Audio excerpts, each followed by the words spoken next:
The sky had been rippling with strange colors for days. A deep, pulsating purple, almost like the heartbeat of the earth itself, had spread across the heavens, casting an eerie glow over cities, towns, and villages. No one knew exactly when it began, but when it did, the air seemed to hum with an energy they could neither understand nor escape. The invasion, when it came, wasn't the typical fiery hellstorm most had anticipated. No massive fleets descending upon us like in the films. There were no plasma guns, no massive ships slicing through the atmosphere. No, this was far worse. It was more insidious than any alien weaponry could ever be. It was the simple silence of omnipresent observation. They didn't need to announce themselves, they didn't need to invade. They just showed up. Their ships, if you could call them that, appeared one by one over every major city on Earth. They were enormous, impossible structures that seemed to distort the very fabric of space and time as they hovered in the air. They were neither solid nor translucent, but something in between, shifting, flickering like reality itself was struggling to grasp onto them. For the first few days, humanity stood in stunned disbelief. People weren't sure whether to run, fight, or simply surrender. Governments issued statements, military forces were mobilized, but nothing worked. No bombs, no weapons, no form of resistance had any impact on these alien invaders. The ships, these strange floating titans, seemed entirely impervious to our weaponry. Then the first message came. It wasn't a broadcast or a transmission of any kind. No static, no flashing images, just a voice resonating inside every human mind.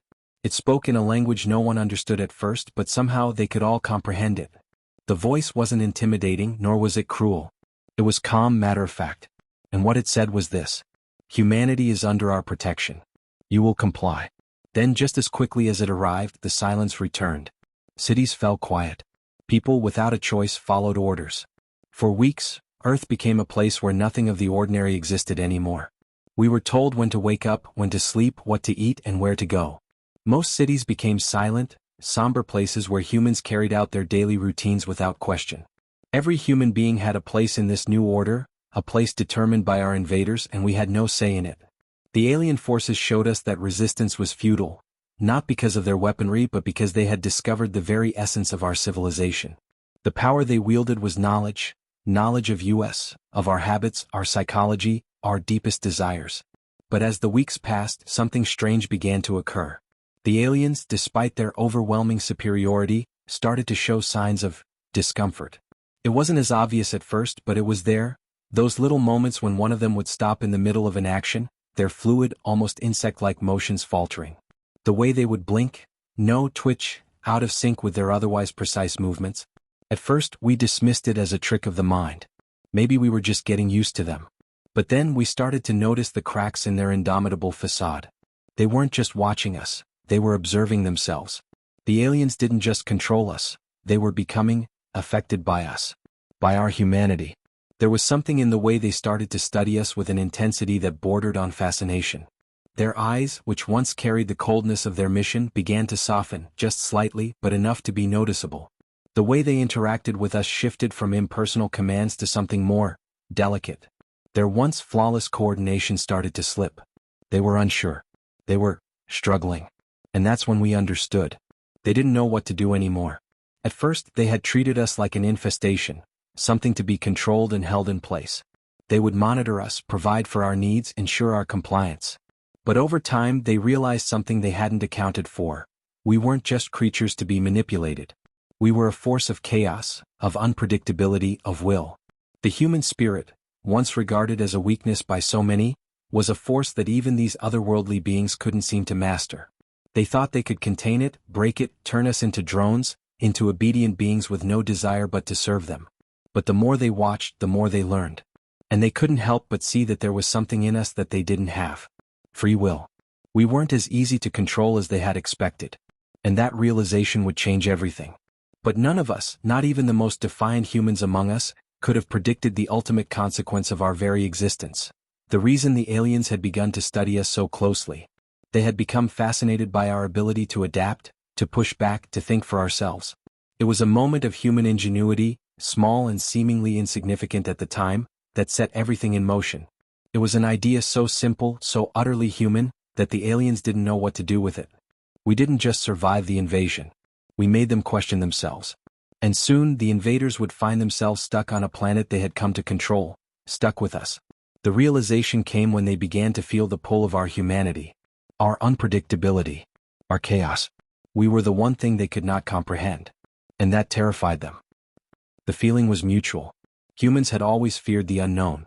But we had no idea that our greatest strength, the one thing we never thought would save us, would end up being the very thing that brought our alien captors to their knees. They had come to control us, but they hadn't anticipated being influenced, being changed by us. And in that shift we found hope. Days blended into weeks, and the strange stillness of life under alien rule persisted. The invaders, their true names unknown to us, continued their surveillance, their influence over every facet of our existence growing deeper. But with each passing day, a new undercurrent began to stir among the humans. A quiet, subtle rebellion had begun, not through acts of violence, but through something much more dangerous, thought. It started in small, seemingly inconsequential ways. In an otherwise unremarkable high-rise apartment in New York, a single human whispered to a neighbor. They spoke of doubt, of the quiet rebellion in the back of their minds. They didn't share any grand plans or call to arms. They simply shared a single life-altering realization. The aliens were afraid. It wasn't something that would have made sense to the average person. How could beings that had successfully taken over an entire planet, beings that could bend space, control minds, and manipulate reality itself, be afraid of anything? Yet, those who had begun to sense it, the perceptive few, had seen the cracks in the flawless facade. The aliens weren't perfect and they knew it. They weren't just occupying Earth, they were, in a sense, adapting to it. There were whispers now, murmurs of humanity's greatest advantage, adaptability. No matter how many times they had altered our environment, no matter how deeply they enforced their control, humans refused to bend fully. Our minds were not just receptive to their influence, they were repelling it in ways they hadn't even anticipated. And so began the unspoken, untold resistance, an intellectual rebellion. Ideas began to circulate that weren't meant to be shared. They weren't violent, nor were they immediate threats to the aliens, but they were dangerous in their own way.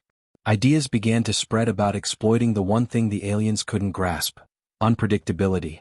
They could control us in the short term, impose their will, direct our movements. But they couldn't predict the future. They couldn't control us forever. The first sign of this mental insurgency came from the world's greatest minds. Scientists, engineers, philosophers, all those whose work was once restricted or ignored, now had an opportunity to meet in secret. The aliens, in their overconfidence, had made a critical error. They underestimated the power of our knowledge. While their technology was far superior to ours, we still possessed something they didn't truly understand: a collective, chaotic intelligence that could adapt to any situation. It was like a virus they couldn't inoculate against, and it spread, quietly but effectively, among the populace. A simple phrase spread among the underground thinkers. Asterisk, make them see us. Not as they control us, but as we truly are. Asterisk. The phrase was code, of course, code that the aliens never detected. They couldn't understand our ability to perceive abstract concepts beyond their comprehension. And more importantly, they had failed to grasp the one thing that made us fundamentally different from them. It was this: humans could find meaning in nothingness, in chaos, in unpredictability. The aliens, despite their technological might, were, at their core, beings of pure order. They were advanced, yes, but their understanding of the universe was rigid. Everything had to fit in its perfect place. Every moment, every action, every thought was predefined. And that, in turn, created a vulnerability, one that humans instinctively understood. We were a species forged in the chaos of nature, survival, and change. The aliens, for all their control, had underestimated the adaptability of life itself. They were like engineers attempting to construct a machine with no knowledge of what it meant to experience the ebb and flow of a river. As the weeks wore on, the first signs of true defiance began to surface. It wasn't something grand and it wasn't yet organized. But the cracks that appeared in the aliens' control weren't small ones. Every time one of them blinked out of sync or faltered in its movement, or hesitated before giving a command, it was a sign that something had shifted. The psychological pressure on the invaders was immense. The human mind was never meant to be so constrained, and even the alien overseers couldn't deny that we had developed a kind of mental resistance to their manipulations. It was subtle, almost invisible, but it was undeniable. The invaders were becoming unbalanced. One night, in a quiet corner of Tokyo, an act of rebellion occurred that would shake the foundations of the alien regime. A small group of humans gathered, people from different walks of life, from different parts of the world, united by a single idea. They had found a way to do what seemed impossible. They had found a way to communicate with the aliens, and show them the one thing they had never understood: humanity's resilience. The communication wasn't made through words or technologies the aliens could detect. Instead, it was done through an expression of emotion, a concept the aliens had never fully grasped. They sent out a pulse, a wave of thought that radiated from human minds in a single synchronized burst. It was a feeling that could not be easily translated, not by machines, not by the most advanced intellects of the invaders. It wasn't anger, nor was it hope. It was defiance. The effect was immediate. The aliens paused. There was a moment of collective silence, an anomaly in the otherwise steady hum of their command. For the first time they felt something they hadn't accounted for. A deep, resonating pull like gravity, but one that wasn't bound to physical space. It was an echo from the human spirit itself, a force that transcended the limits of control. One of the alien overseers stumbled in its steps, an odd hesitation creeping into its otherwise precise movements. For a moment, it looked lost, confused, as if it had encountered something it couldn't understand, something that couldn't be measured, calculated, or predicted. And in that brief moment, it realized something its kind had never considered: it was trapped just as much as we were. But the turning point didn't come all at once. It wasn't some grand, heroic moment where humans rose up in force and drove the aliens off. It wasn't a single battle that tipped the scales. No, the turning point came in a slow, creeping shift. A realization that the aliens were not infallible, that they, too, had weaknesses not of technology but of spirit. They had taken over, but they hadn't accounted for what it truly meant to coexist with us. And that made all the difference. The world had changed forever, yet humanity, despite the alien occupation, began to feel a strange sense of power. It wasn't the kind of power you might expect. We hadn't overthrown the invaders, nor had we discovered some secret weapon capable of toppling their towering ships. What we had discovered, however, was that we had something they couldn't control: our emotions, our resilience, and our ability to fight back on a mental level. It wasn't a rebellion of force. It was a rebellion of the mind. The alien overseers, now aware of the psychological resistance humanity had developed, became increasingly wary of their control systems. The strange, intangible pulse they had felt when the human rebellion first stirred was not just a signal of defiance, it was a signal that they were losing grip over our minds. At first they had tried to ignore it. Their advanced technology was built to suppress any form of resistance, to bend the will of the subject until their compliance was absolute. But they couldn't suppress the very thing they had underestimated: the human will to fight, even in the most subtle ways. For the first time, the invaders were forced into an uncomfortable truth: they were not in complete control. The alien hierarchy was built on perfection, on order, and yet this imperfection, the stubborn, unpredictable chaos of humanity, was seeping through their every calculation. The invasion, which had seemed like a moment of inevitable dominance, now became a struggle. And this struggle was not merely between human and alien, it was within the invaders themselves. They had come to Earth with one goal: to subjugate, to bring order, to bend the planet's inhabitants into submission. But now, their very sense of superiority was being questioned by the force they had never considered: human unpredictability. It was as though the aliens had been made of perfect machinery, precise, methodical, calculating, and now, as they stood face to face with the chaos of human nature, they found themselves malfunctioning. They had designed their systems to deal with any resistance, but the resistance humanity presented was not something that could be anticipated by their logic. They had overlooked the power of adaptation, of rebellion born not from violence, but from the simple act of thinking differently. Behind the scenes, a small but growing group of humans began to take advantage of this flaw. It was a clandestine movement that spanned across the globe, and its members were not military leaders or rebels, but ordinary citizens, scientists, teachers, artists, and philosophers. They came from all walks of life, and their common bond was a deep understanding of what made humans resilient: the ability to think in ways the invaders could never fathom.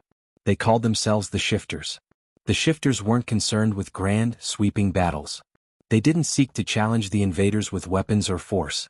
Instead, they had one mission: to influence the aliens through the one thing they couldn't control: human culture. Music, art, philosophy, literature. These were the tools they wielded. The Shifters believed that if they could expose the aliens to the full spectrum of human creativity, they might awaken something in them, something that could break their hold. It wasn't easy. The alien surveillance systems were vast, and any attempt to break free from the rigid control of the invaders risked drawing attention. Every action, every thought was under scrutiny. But the shifters worked in the shadows, using the very mediums the invaders had tried to suppress. They spread ideas, songs, and images that challenged the aliens' worldview. The first major breakthrough came in the form of an old piece of music, a song written long before the invasion in the chaos of human history. It was a simple piece, not a battle anthem or a revolutionary cry, but a piece of art that captured the essence of what it meant to be human, fragile, chaotic, but ultimately alive. The song, played on a forgotten piano, found its way into the ears of one of the alien overseers, through a series of subtle, secretive broadcasts. The sound, simple and harmonious, but laced with a complexity the aliens couldn't quite understand, reached deep into their mind and planted a seed. The overseer hesitated for the first time. It had been a perfect machine, its every action calculated to maintain control. Yet the music, a thing so simple, so human, had caused a disruption in its perfect order. It wasn't fear that it felt. It was confusion. And in that confusion, something began to stir, an emotion the aliens had never fully understood: empathy. The music spoke to them in ways their advanced intellect couldn't parse. It was alien, yes, but it was also deeply human. As the song resonated in the alien's mind, it began to perceive humanity differently. The complexity, the beauty, the contradictions of human nature. It saw not just a species to control, but a species that could create, that could give meaning to chaos. It wasn't just a reaction to the music. It was a realization. Humanity, with all its flaws, was something the aliens had never accounted for. They had assumed that they would assimilate us into their perfect order, that they would bend us to their will and make us conform to their designs. But the music, the art, the very act of human creativity, showed them something that even their greatest intellects couldn't have predicted. The alien mind was unable to create in the way humans could. We could make meaning from the smallest moments, from fleeting feelings, from chaos. And that realization opened the door to the real struggle. The alien hierarchy had never considered that its members, too, could be swayed by the very thing that made humanity so unpredictable: emotions. The overseer, after listening to the song, felt something new, something foreign. The emotion was both terrifying and exhilarating. It was in that moment of internal conflict that the first true rift within the alien forces appeared. The overseer, torn between its directives and the realization of humanity's unquantifiable value, made a decision. It would no longer follow the hierarchy without question. It would seek out the other overseers who might share this growing doubt. It was a dangerous gamble, betraying its own kind, but in its heart, it knew that something had changed. Humanity was not to be suppressed. It was to be understood. The invaders, it seemed, were now divided. What had once been a seamless, perfect machine was beginning to fray at the edges, and the power of human spirit, through simple art and creativity, was the cause. The alien forces, for all their might, were now faced with an existential crisis. They had underestimated the power of humanity itself. And the fight for Earth, for the soul of the planet, had only just begun. The division within the alien ranks deepened as the realization spread. The more they tried to suppress us, the more our humanity's unpredictability, our creativity, and our will to resist infiltrated their perfect systems. The shifters, who had once operated in the shadows, now began to gain momentum. Their ideas, their art, their messages were no longer whispered. They were broadcasted, not through traditional media but through the subtle influence of every human they came in contact with. They worked in small acts of resistance, in quiet moments of defiance, until the aliens could no longer ignore the growing threat. But it was not a physical rebellion that would overthrow the invaders. It was a war of ideologies. The shifters had shown them a truth they couldn't escape: humanity's spirit could never be fully controlled.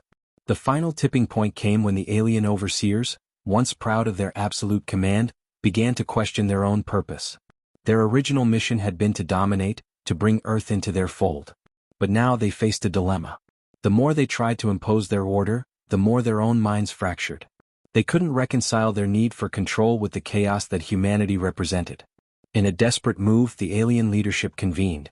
The overseers who had felt the stirrings of doubt met secretly, away from the prying eyes of their superiors. They discussed their shared realization: humanity's resilience was not just a weakness, it was the key to breaking the deadlock. They could not conquer us with force, nor could they silence us with their advanced technology. The one thing they had failed to understand was simple: we were not meant to be controlled. The alien leadership, divided and confused, made their final decision.